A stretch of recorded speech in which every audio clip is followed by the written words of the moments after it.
welcome to the bowling trail. Today we'll be doing spares. We'll be sharing the top tips to improve your spares.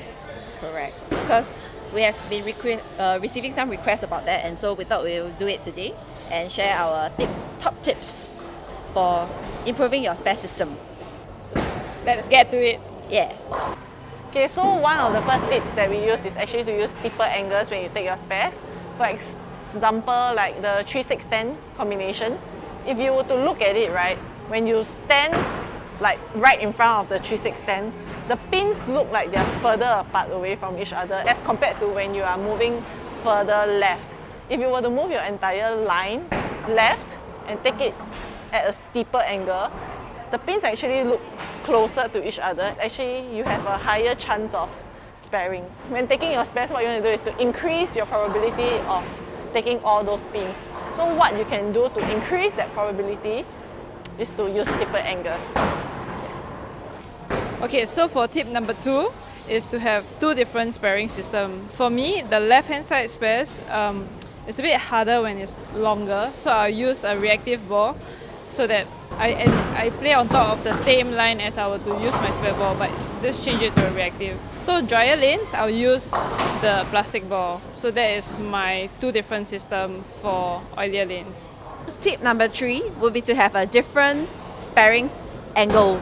Because on some alleys that you go to, the corner pairs there will be a pillar at the corner pair. So it will be very hard for you to stretch out your non-bowling arm when you stand on board 35 to spare for your pin 7. So for me, I have one where I will stand about 25 or 20 to 25 boards and bowl normally, but I use a different targeting system so that I can get to the pin 7, still stretching out my non-bowling arm. Tip number 4, which is to focus on your spare.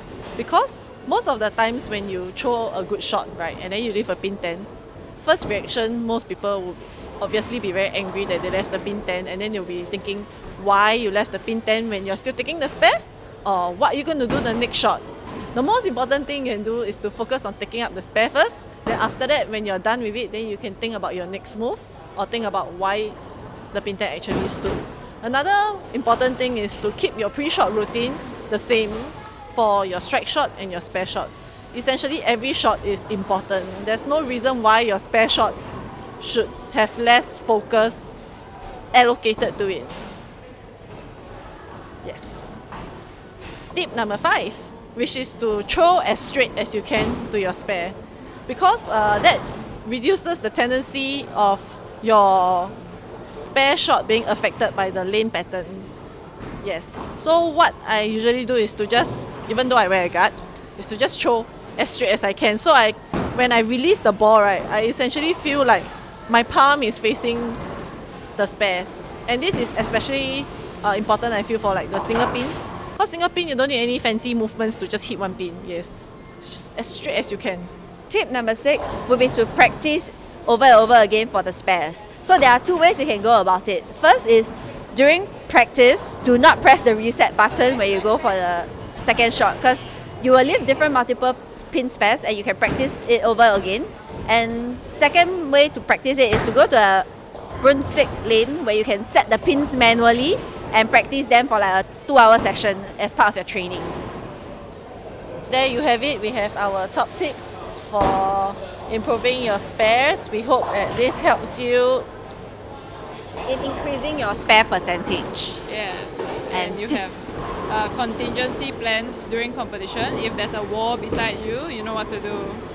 Or if the lanes are drier, you know what to do. Right, so we hope this helps, and let us know in the comments below what else you would like to see, and we'll try to get it done. Till next time. Bye. Thanks for watching. Bye. Remember how some of the drills we did last time for spares, where every Saturday we will be at Victor Super Bowl. Then our coach will give us this piece of paper, Coach Thomas. He give us this piece of paper, right? Then there's numbers on it.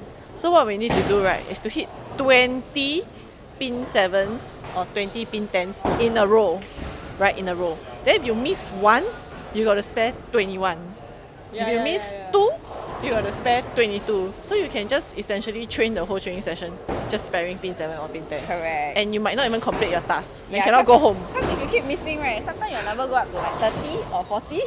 Yes. Yes. It also helps to train the mental, I Correct. feel. It's a very good training exercise. So I think the exercise makes us focus a little bit more on spares, because most of the time when we go for spares, right, sometimes we just pick up the ball and we just go. So we don't really have a process in place for like focusing on picking up spares. So I think that really forces us to do that, and I think it's good training for you all to practice as well.